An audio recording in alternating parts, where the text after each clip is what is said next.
c'est injuste en quelque sorte. C'est injuste d'imposer cette sanction, de menacer qu'on va perdre notre emploi si nous ne sommes pas vaccinés. Alors qu'on a tout fait. On a tout fait. Les professionnels administratifs n'étaient pas sur le terrain. C'était nous les soignants.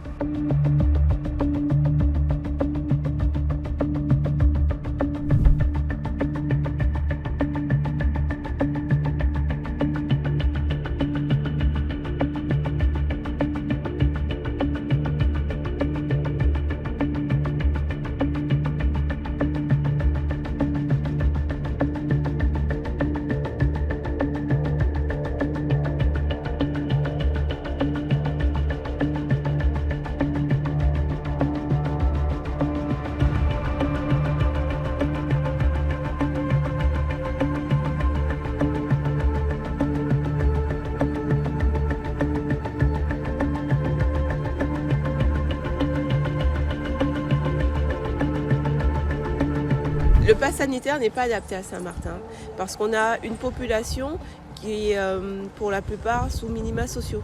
Donc le prix des tests, c'est exorbitant. On avait déjà des problèmes d'accessibilité aux soins pour cette population. Donc on crée quand même assez de discrimination à l'accès aux soins. On rajoute des difficultés aux difficultés qui sont déjà présentes.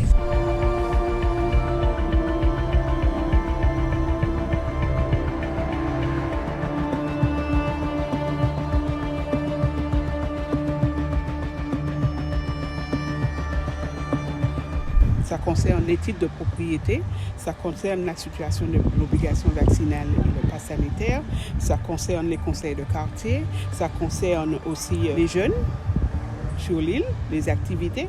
Vous n'êtes pas loin du médiathèque qui est à côté, qui n'a pas été remise en bon et due forme pour que les jeunes puissent avoir accès. Depuis Irma, nous avons eu des travaux, mais il y a beaucoup de choses, c'est vrai, qui n'est pas encore bien pour nous au niveau de l'hôpital.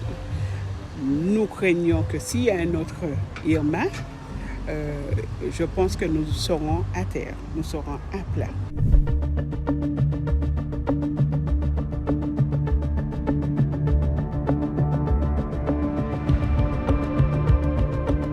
C'est pas une défiance, c'est de la méfiance. Ce parallèle avec le chlordécone, c'est qu'on savait que c'était un produit nocif qui avait été interdit en France. Mais il y a eu une dérogation pour les Antilles pour continuer à utiliser la chlordécone. On a privilégié l'économie sur la santé.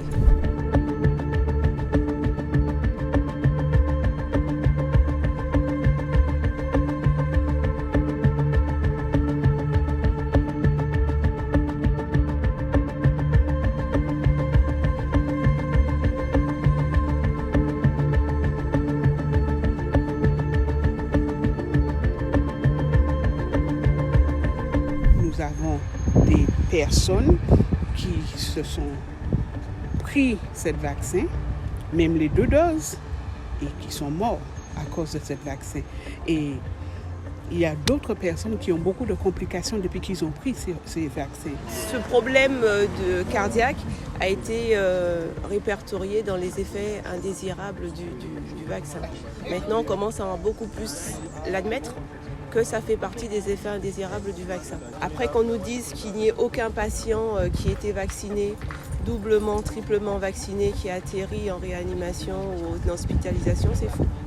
Et là, je pense que tous ces mensonges ont nui à cette campagne. Nous avons eu la rencontre avec le préfet hier soir et pour lui, c'est clair. Les personnels doivent totalement et direct accepter d'être vaccinés. Nous n'avons pas à discuter là-dessus. Mais nous avons le choix. Avec notre corps, nous avons le choix de décider pour nous-mêmes. Ces mesures qui sont censées être sanitaires n'ont rien de sanitaire. Parce que ça crée beaucoup plus de problèmes que sans résoudre.